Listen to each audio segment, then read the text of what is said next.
that you know you want to say for the very last thing, because it's always so great.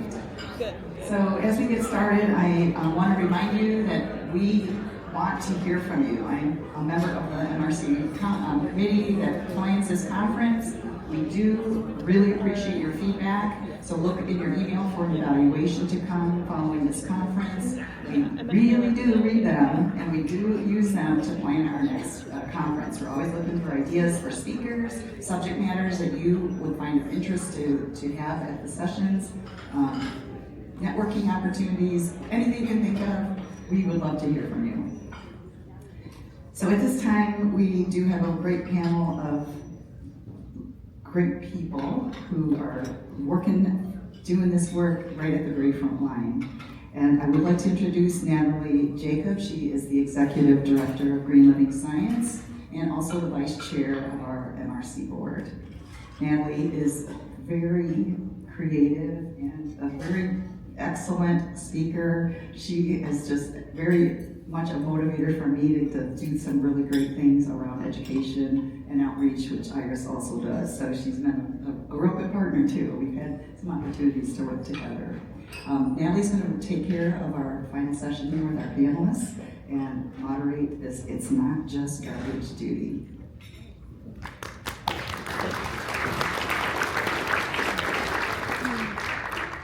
Good afternoon, everyone, and welcome to our final session of the 44th Annual Michigan Recycling Coalition Conference. I'm Natalie Jacob, as Sarah just mentioned, the Vice Chair of the MRC Board, and I'll be moderating this session. I honestly can't think of a better way to close out this conference than with the people sitting beside me today. So often in our industry, we spend time talking about systems, policy, diversion rates, contamination, infrastructure, but at the center of it all are the people making thousands of decisions every single day that determine whether materials are actually recycled, recovered, contaminated, collected, or landfilled. None of this work happens without our frontline workers. The drivers, the sorters, the educators, the people fixing problems in real time, the people helping our communities understand what belongs where. As someone working in Detroit and in communities across Michigan, I've had the privilege of seeing this work up close. I know a few of these folks personally, and what makes them special is not just what they do, it's the energy, the care, the humor, resilience that they bring to their work every day. This panel is important to me because it puts those voices front and center, not as an afterthought, not as support staff, but as leaders and experts in this work.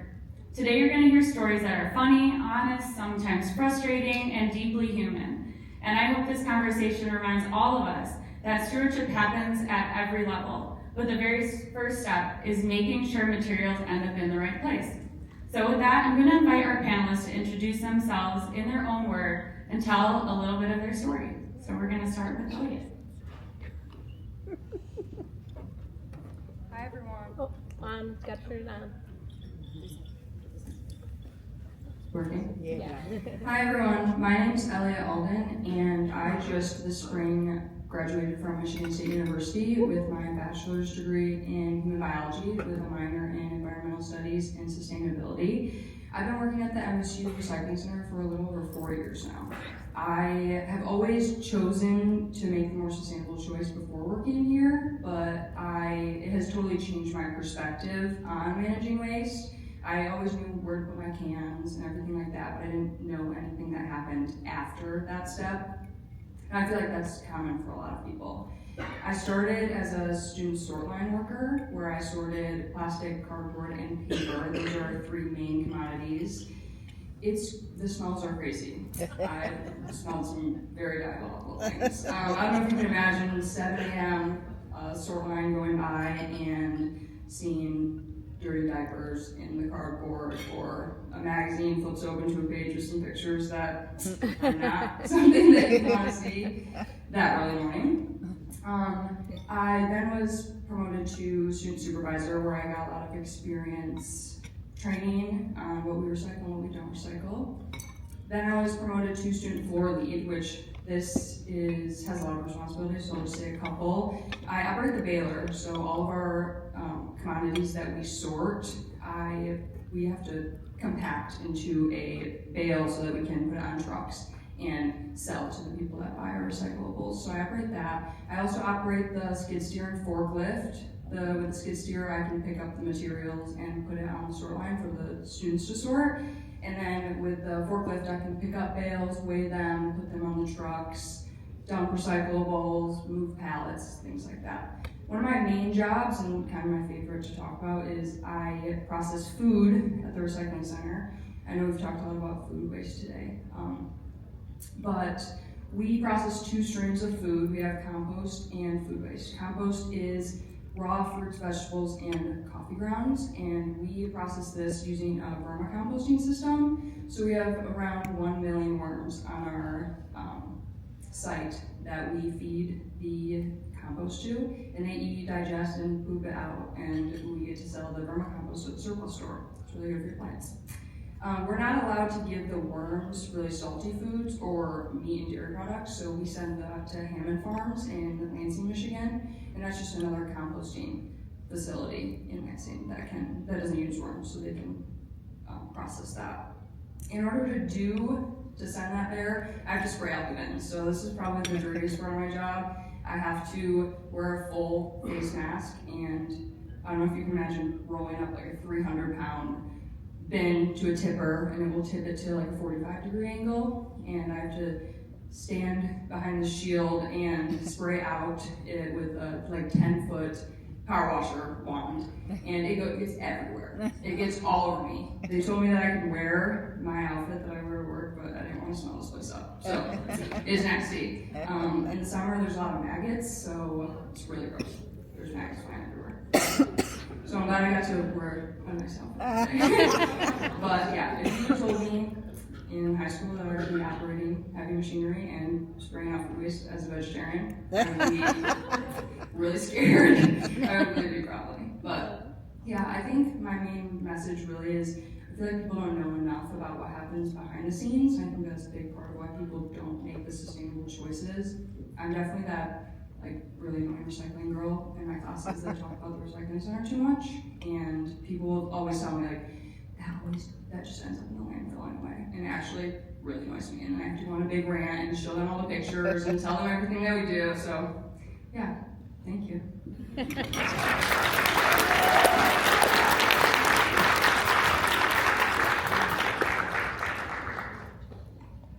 Elliot, can you please share with us what is the most unique item that you've seen someone try to recycle?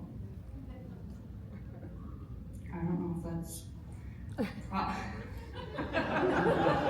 don't know if that's something I can really say, but a lot of just like adult things.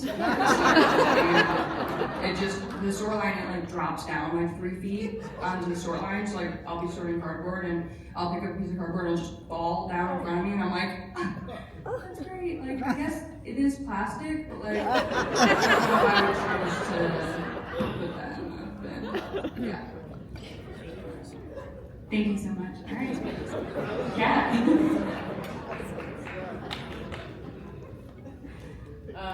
Hi everyone, it's really awesome to be here and great to be part of this awesome panel of people doing the work. So my name is Kat Diggs. As a recycling educator and sorter for 5+ years at Recycle Here, Detroit's only public recycling drop-off center, founded in 2007 to mitigate the lack of citywide recycling services. I've often heard from our recyclers the question, does this stuff actually even get recycled? And this is the power of Recycle Here. As a source-separated drop-off site, we don't just receive people's recyclables and sort them for them, we teach people how to sort their materials themselves. And in doing so, develop not only a stronger grasp of what effective recycling entails, but a deeper, more kinetic understanding of the waste that they produce daily. This is not an easy task. It's a lot of stopping people from throwing a bag of plastic candy wrappers or styrofoam peanuts in a hard plastic compactor, or telling them that smelly tuna cans can't be thrown in the metal container without first being cleaned, or sorting endless amounts of dirty tissues out of our paper bins. It's feeling your fingers and toes slowly freezing in the wintertime, no matter how many layers you might be wearing. It's being covered in grime at the end of a summer day. It's going up to people coming up to the center for the first time and helping translate the system to them. Dumping all their mixed materials into a cart and walking around the circle of bins to sort through their materials side by side with them. Papers, metals, plastics, clear glass, colored glass, film plastic, electronics, batteries, juice and milk cartons, giveaways, and the list goes on. Our purpose at Recycle Here is not to sugarcoat the fact that many materials cannot be meaningfully recycled, either because end markets do not exist for them, but mostly because they were not designed to be recycled in the first place. Our team is present to put a human face on the work of waste diversion and to build community around it. Over the years, I've been honored to train hundreds, if not thousands, of Detroiters become effective recyclers. Nothing made my day more than having newcomers become regulars and come to me to thank me for teaching them how to sort their materials and bring the knowledge home to their families. I consider the people I've worked with over the years at Recycle Here to be my chosen family. They are some of the most gifted, versatile, grounded group of people I have ever met. Makers, artists, free thinkers, all joined together in what our communal uncle, Matt Naimi, the founder of Recycle Here, often calls the bottom of the barrel. This is the work that has made me who I am today. I was born and raised in Montreal, Quebec, so not rooted in Detroit, not a born and raised Detroiter. I was raised by human rights advocates who trained and brought my siblings up to be dedicated to social justice work. And through my involvement in Detroit, in Montreal's rich cultural scene, I learned about Detroit's legacy as a musical leader globally and also a leader in grassroots activism. And in moving to the city in 2016, I quickly became immersed in the environmental injustices that Detroiters were faced day to day, notably with the fact that their waste was being incinerated and the waste of neighboring communities and Canada were being incinerated into the lungs of Detroiters. And so in an effort to support their diversion efforts away from incineration, I started working at Recycle Here in July of 2016. While I learned how effective the recycling process can be when we train people one-on-one on how to sort their materials, I also learned that unfortunately our municipal recycling systems often have been set up to greenwash the image of corporations that are responsible for the harm that we are all contending with today. And so with that, I experienced with my team and thousands of other recycling workers across the country the recycling crisis in 2019 when China rightfully banned the imports of scrap recyclables from the global north, and realized at that moment in time that not only were we burning trash into the lungs of low-income and Black and brown communities in Detroit, but we were also exporting our waste to other communities across the country, across the world, in what is known as waste colonialism. So from that moment, I knew that I was going to dedicate my life to waste justice advocacy, and that I wanted to work at a structural level on these issues. And so I've been able to get involved in numerous projects over the years, whether it was help launch the Ann Arbor Circular Economy Initiative through OSI, Office of Sustainability and Innovation, work on reporting efforts with the Global Alliance for Incinerator Alternatives, or even get involved at the Global Plastics Treaty negotiations, which to me is going from sorting plastic bags to being involved at the UN. Those are nothing short of humbling, but we need that representation in these spaces. We need our sorters at the table talking about these issues. So essentially, I have everything to thank Recycle Here for who I am today and what I've dedicated my life to. And I am dedicated to continuing centering the communities that are at the front line of this crisis and shaping the solutions to our more circular and just futures. Thank you.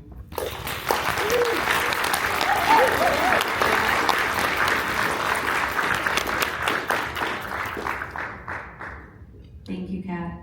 So, what's the wildest thing you've ever seen put in the recycling stream? Oh, yeah, there's so many things. I think for me, it's not so much the wildest thing as it was just, in our team, I'm definitely known as the kind of like the super kind of OCD about sorting. Like everyone kind of makes fun for me about that. I developed that reputation, but Like when folks came with big bags of mixed materials and I told them like we need to separate all of this, we need to hold the papers in our arms, we need to go through each bin and we need to sort. People were like, oh, I can't do that, I can't do that. I'm like, no, we got this. We're gonna do this. This is what it takes. This is what's gonna make a clean paper stream. And it would take hours sometimes, but people came back, which told me that they actually had a good experience doing that. But it is humbling because when you don't think about the streams, it's a mess. It's just a mess. And while I really honor, curbside, like mixed materials, we need our sorters on the line. So Recycle Here tries to address that at the front line with the person and not offset that on the worker. So that's kind of the system that we have in place at Recycle Here. Thank you so much. All right, Brittany.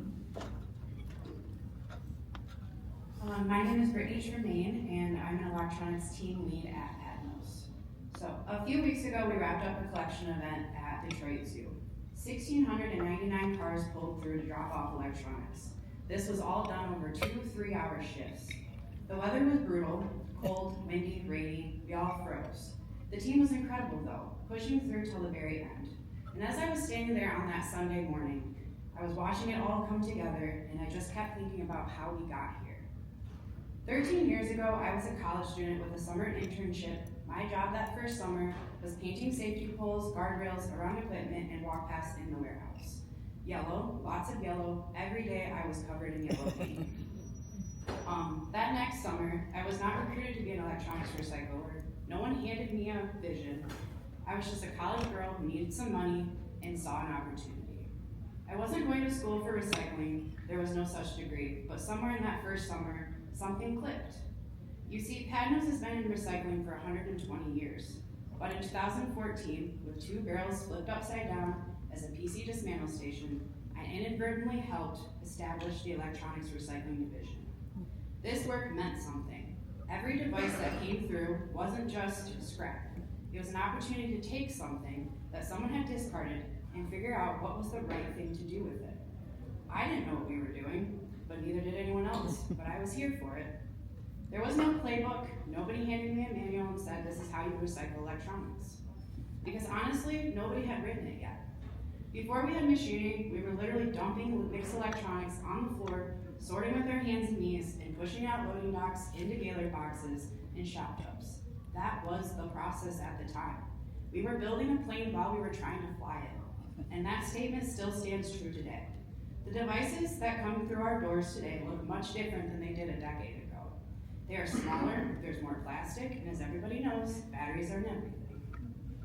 The material changed, the markets changed, the regulations changed, and every time we thought we had it figured out, the technology evolved and we had to evolve with it. That's not a complaint, that's the job, and that's honestly what keeps it interesting, always trying to see the possible. Here's what I've learned though. Not knowing what you're doing isn't always a liability. When you don't have assumptions baked in, you build things that work instead of things that just look good. The first commodity manual I wrote with Sam Padnos, we didn't write it because we were experts. We wrote it because nobody else had, and someone had to. That manual trained people. Those people trained more people. Knowledge in this industry doesn't live in the systems, it lives in the people. And if I had walked away when I was just a temp, none of that would have gotten written down. The opportunity was hiding inside the challenge the whole time. So I ask everyone here today, what's your 2-barrel moment right now? What's the thing in your operation that looks scrappy, uncertain, and half-built? Because I promise you that's not the problem to fix. That's your next 10 years. The challenges shaping our industry today, new materials, new legislation, new consumer behaviors, those are not the roadblocks. They're the building blocks for whoever shows up and says, I don't know what I'm doing, but I'm here for it. Are you creating space for that person, even if it's you? I started with a paintbrush and 2 barrels. I had no idea what I was doing. Today I'm coaching the next generation of people who also don't know what they're doing yet. And that's exactly where I want to be. The future of this industry will be shaped by people willing to evolve, find those people, and invest in them. Thank you.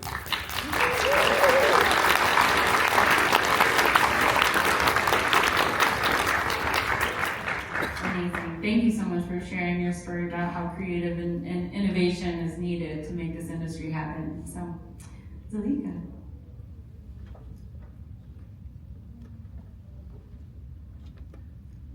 Hello, my name is Salika and I'm the Assistant Operations Manager at Recycle Ann Arbor. I've been with the organization for a little over 2 years. I started as a sorter at our zero waste MRF. While at the MRF, I was able to learn various operational skills. This included things like screen cleaning, forklift and baler operation, and scale house procedures. Before I started working at Recycle Ann Arbor, I grew up recycling and unfortunately wish cycling. My mom was the one who taught me the importance of recycling. However, since we didn't really have an understanding of the recycling process or why it is really important to only put materials that are accepted into the bin, we would often put things and hope for the best. It wasn't until I began working at our MRF that I realized how many people do the same things we were doing. It was shocking to see the amount of unaccepted recycling that was dropped off at the MRF. Food waste, diapers, bikes, you name it. As soon as I experienced the negative effects of wish cycling at the MRF and saw how dangerous it can make a sorter's job, I quickly changed my perspective on the role of recycling. There is a human element to waste disposal that many people probably don't realize. People have to physically touch what you throw in the cart, and it directly impacts their safety, the machinery, and the quality of the finished bales. The primary job of sorters on the line is to remove any item that creates a safety hazard for both sorters and the equipment. If people put items like propane tanks, needles, batteries, plastic bags, and other dangerous things in the cart, people have to handle that. Many people may not know that recycling workers have one of the most dangerous jobs in the country, and that's mainly because of the wrong items that people put in the carts. That's why routine education about the right way to recycle is important. A common hazard is tanglers. These are things like chains, hoses, and long cords. Not only are these things a pain to remove from the machinery, but they can easily get stuck on something and end up pulling you down the line depending on how you grab them. It's a tough, dangerous job, so please only put accepted items into your carts. What's maybe also not understood is that everyone on the sorting line is highly skilled and goes through extensive training. Each station has its own skill set and it takes a while to learn how to perform well. We also work as a team and watch out for each other. While you're sorting, it's very important to keep an eye on the other people on the line. If you aren't careful, you could easily get pulled down the line and end up in a bunker. Wild animals often end up in a facility. One time, a raccoon made its way to the line. It was behind my coworker, so I warned her. She got scared and jumped onto the line. I had to grab her so that she didn't end up in the bunker. Another thing that took me by surprise on my first day was the instant motion sickness from being on the line. My first day was cut short by it. I could only stay up there for a couple of hours.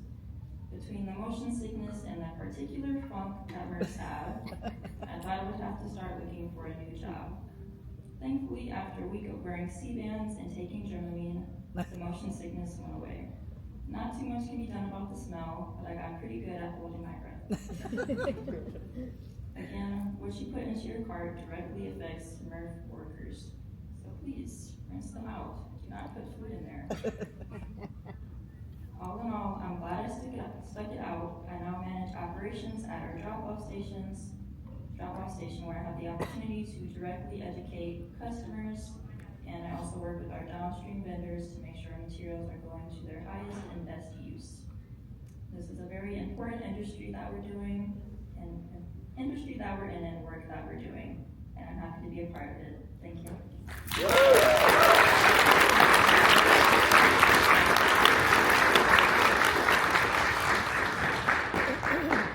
Hello, my name is Sean Blackwell from Spurt Industries. I am not from Michigan anywhere. This is only the second time I saw somebody put their finger to their head, so I was a little confused. I am a driver. I pick up food waste. Two things that I've learned in this short period of time. First and foremost, I've spent over 20 years with waste management. So it was just garbage. But what I realized the difference between garbage and waste is that garbage goes to a landfill, waste goes to the next destination. And I find that out here in Michigan, y'all have dirt roads, back roads, main highways is like a dirt road. Yeah, so I'm learning from Ann Arbor to downtown Detroit. I love it. This is a place where I didn't expect to be, but life is full circle, and it's a place that if it wasn't for Spurt Industries, I would still feel displaced because I don't have any family or anything. My beautiful wife is here, but Spurt is home. There's nothing like waking up in the morning and being comfortable to go home. So I'm fortunate enough to drive through the cities, the back roads, watching cows and raccoons, and it's strange. I'm not used to it yet. So even early in the morning, when we're in Wixom, I go and I open the gate and I have a flashlight around my neck. So I bang, I throw rocks. I haven't seen nothing yet, but just in case. So I find that this is not just me picking up food waste. I'm learning so much. I don't just want to be out on the road, just picking up food waste and not knowing what's going on. So I'm grateful. I'm truly, truly grateful for Spurt Industries. Amen. I speak very well of it. And last but not least, I don't want to hold you. There was a story of a man and his son, and they were out in the boat, and the little boy fell over the boat, but the father couldn't swim, so the little boy was drowning. So the father threw out a rope, and he says, grab onto the rope and I'll pull you in. And as he was pulling him in, the son yelled back to the father, Father, the rope is breaking. And the father had to think fast, and he had to think beyond where he was. So he told his son, he says, reach beyond the break and I'll pull you in. And as the son reached beyond the break, he was able to pull him in. And coming here to Spurt Industries and coming here today and reading and learning more, I've reached beyond the break. And I'm extending my range, scope, and sphere of thinking to know that with the team of Spurt and My Green and all of y'all, that we do it better when we do it together. Thank you.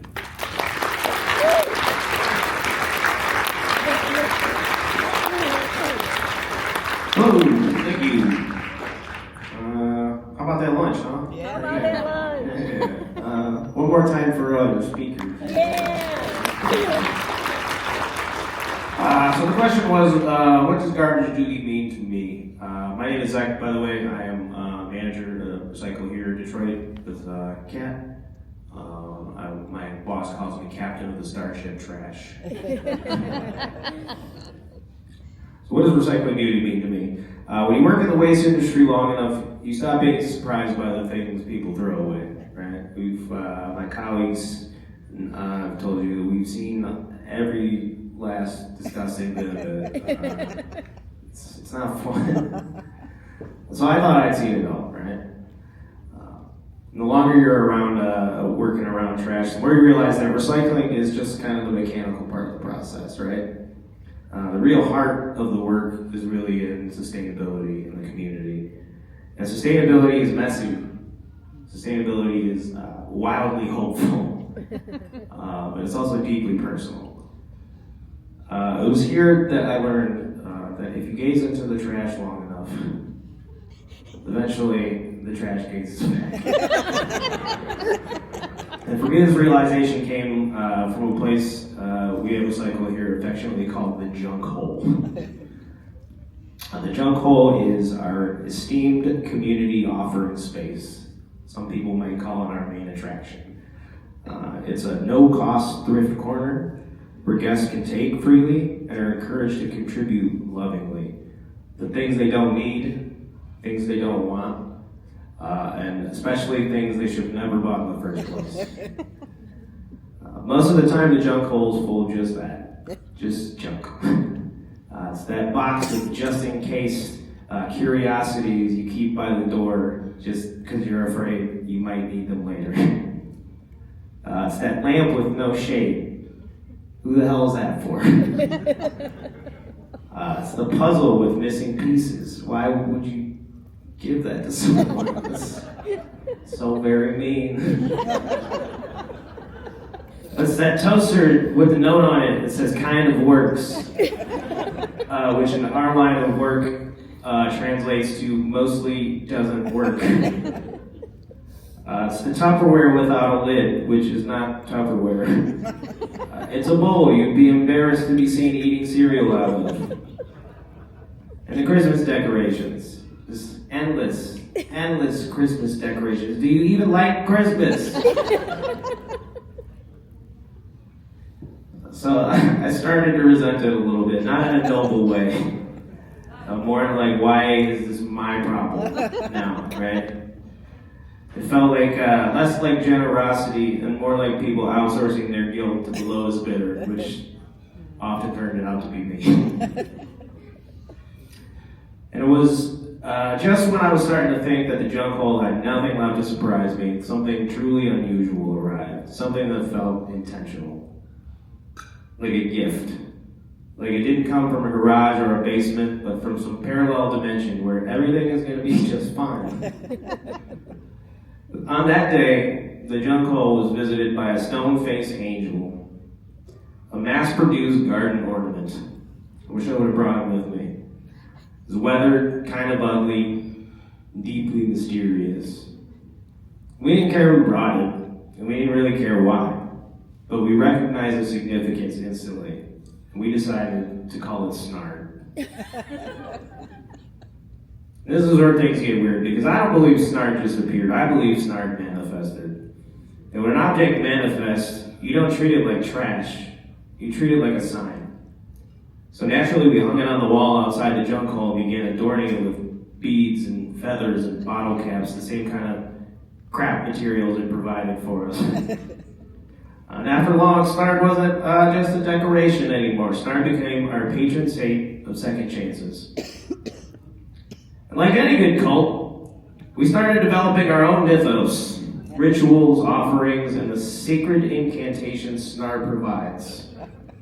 It was half a joke, and at the same time, half a prophecy that kept coming true.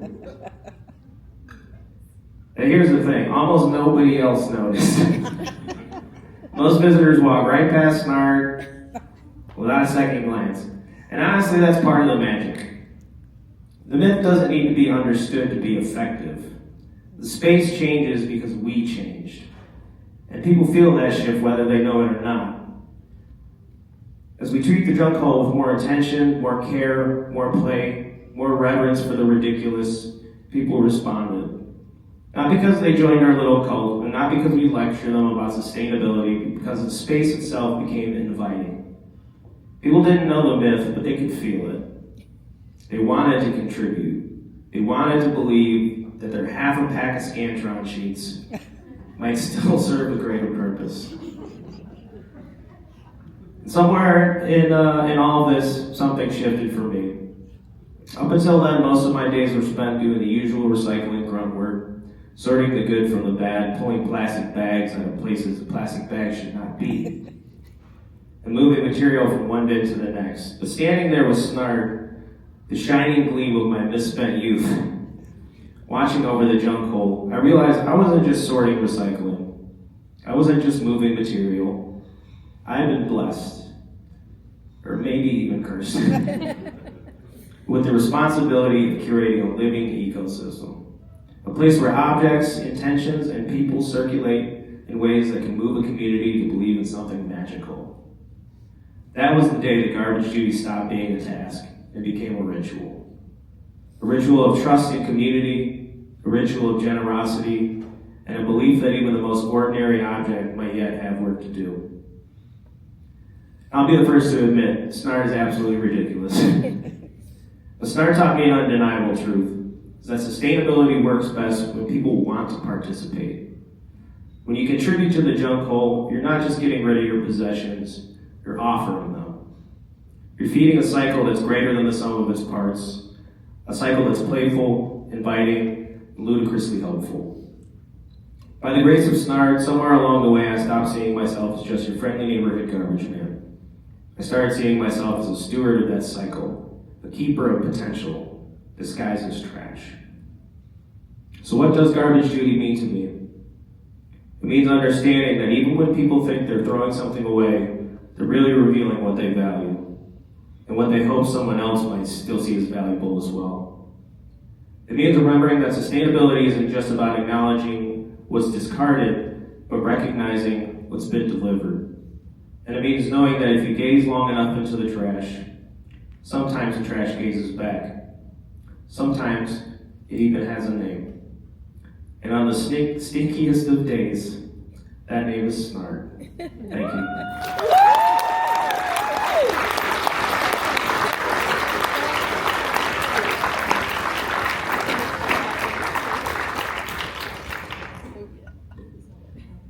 All right. Thank you all so much, panelists, for sharing your stories. And if anyone has not been to Recycle here, where I have the privilege of working, please come and visit us and visit SNART. So all of these conversations really remind us that recycling is people-powered work. We have people who are setting up e-waste drop-offs. We have people on the lines and chasing raccoons. We have people who are cleaning out the junk hole, which people literally do bring us junk sometimes. But this work is very important and can't happen without people like all of you. So again, a round of applause for our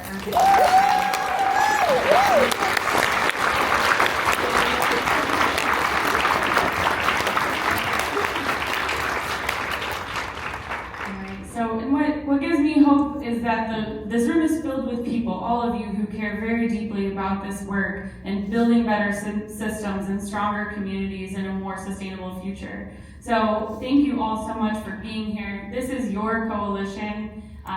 Thank you for uplifting the work that we do at the MRC. And it sounds like from everything we've learned in the last few days that we're really making some progress. So thank you all for the hard work that you do.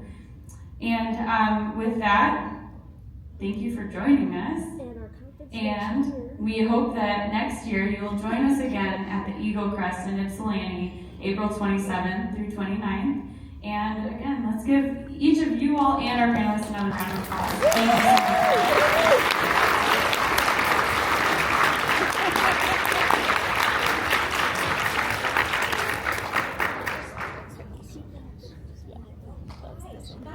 Thank you.